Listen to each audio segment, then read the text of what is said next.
Europe 1. Jean-Marc Morandini. Et le Familier du jour, c'est donc cet incroyable jeu de chasse au trésor qui agite les réseaux sociaux depuis plusieurs jours. Un milliardaire californien s'apprête à cacher dans les prochains jours des centaines d'euros aux quatre coins de Paris. Un jeu dont les indices seront disponibles sur Twitter. Alors, de quoi s'agit-il exactement? Jérôme Yanitchenko, bonjour. Bonjour Jean-Marc. Alors, après les États-Unis, parce que ça existe là-bas, cette folle chasse au trésor débarque en France. Eh oui, on a coutume de dire qu'on ne trouve jamais la fortune sous le sabot d'un cheval. C'est probablement vrai, mais ça ne m'est jamais arrivé en tout cas. Mais sachez en revanche qu'on pourra peut-être bientôt la trouver derrière un banc public, dans une station de métro ou au détour d'un parterre de fleurs. Les 28 et 29 juin prochains, 2000 euros répartis dans une dizaine d'enveloppes seront cachés dans Paris, dans des lieux publics. Pour les trouver, il faudra d'abord s'abonner au compte Twitter du mystérieux donateur qui est derrière cette opération plutôt généreuse. Son pseudonyme est le suivant, notez-le bien, Hidden Cash, H-I-2-D-E-N-C-A-C-A-S-H, pardon. Là, il n'y aura personne. Ouais, comme ça, non mais comme ça je les garde pour moi, vous avez compris. Cela signifie argent caché, en anglais bien sûr. Et je précise juste que vous dites s'abonner, mais c'est gratuit, il suffit juste de cliquer, il n'y a pas d'argent. Voilà, de suivre le compte Twitter, exactement. Sur ce compte, donc, on pourra découvrir des indices qui permettront d'identifier les lieux dans lesquels seront dissimulées ces enveloppes. Ensuite, il vous restera juste à être le plus rapide et à publier sur les réseaux sociaux une photo de vous avec l'enveloppe que vous aurez trouvée. C'est la seule contrepartie que demande l'organisateur de cette drôle de chasse au trésor. Alors, c'est donc un milliardaire qui s'appelle Jason Busy qui est derrière cette folle idée, et ce dernier a déjà fait parler de lui aux États-Unis. Et oui, cela fait déjà plusieurs semaines que ce richissime homme d'affaires joue à cache-cache, enfin pour être plus précis qu'il joue à cacher du cash. Cet homme est un Américain, il a fait fortune dans l'immobilier, il a commencé son petit jeu au mois de mai dernier à San Francisco, il a poursuivi cette étonnante démarche à Las Vegas, à Houston, à Mexico, à New York ou encore à Chicago.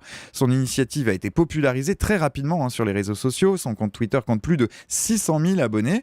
Quant aux motivations de Jason Busy, elles sont finalement très simples, il se décrit comme un philanthrope, il évoque son action comme un acte désintéressé et explique que sa seule ambition est de donner le sourire aux gens, de faire plaisir en s'amusant. Aujourd'hui, il a déjà distribué 15 000 $ et il ne compte pas s'arrêter là. D'autres villes devraient bientôt être concernées par cette surprenante chasse au trésor. Il y a 2 jours, Jason Busy a annoncé son intention de semer ses billets à Londres, à Madrid ou à Sacramento. Alors, est-ce que c'est légal de mettre en place un jeu comme ça? Eh bien non, pas en France. Comme le rappelle une dépêche de l'AFP, la loi est très claire. Depuis le mois de mars 2011, le code pénal punit la distribution sur la voie publique de pièces de monnaie ou de billets de banque qui ont cours légal. Ah bon, on n'a pas le droit de distribuer de l'argent? On n'a pas le droit. Le contrevenant s'expose même à une peine de 6 mois d'emprisonnement et à 30 000 € d'amende. Une paille, vous me direz, pour le millionnaire. En revanche, cet article de loi précise aussi que cette distribution ne doit pas se faire à des fins publicitaires. Ah oui. Cela ne semble pas être le cas du philanthrope américain. Donc tout est histoire d'interprétation. Est-ce que c'est de la publicité pour une marque ou de la publicité pour son propre honneur ou son propre nom? Ça, c'est une histoire d'interprétation. En tout cas, ce que craignent surtout les autorités, c'est un trouble de l'ordre public. Le conseiller de Paris, Jean-Bernard Brosse, s'en était ému lundi auprès du préfet de police de Paris. Cet épisode rappelle en effet un événement qui avait tourné au vinaigre. C'était à Paris déjà, c'était en novembre 2009. La société Rentabiliweb voulait distribuer 100 000 € en petites coupures sur le Champ de Mars, mais avait dû renoncer quelques heures avant face à l'affluence. 5000 personnes s'étaient massées sur place. L'annulation avait provoqué des débordements autour de la Tour Eiffel, on s'en souvient. Alors Jason Busy sera-t-il contraint d'annuler son opération parisienne? Il ne semble pas décidé à le faire. Il confiait hier à nos confrères du Parisien que le fait de distribuer de petites sommes limitait considérablement les risques. En tout cas, comptez sur moi pour suivre cette affaire de très près. Exactement, et puis pour nous dire où est caché l'argent, j'espère. Merci Jérôme Yanitchenko.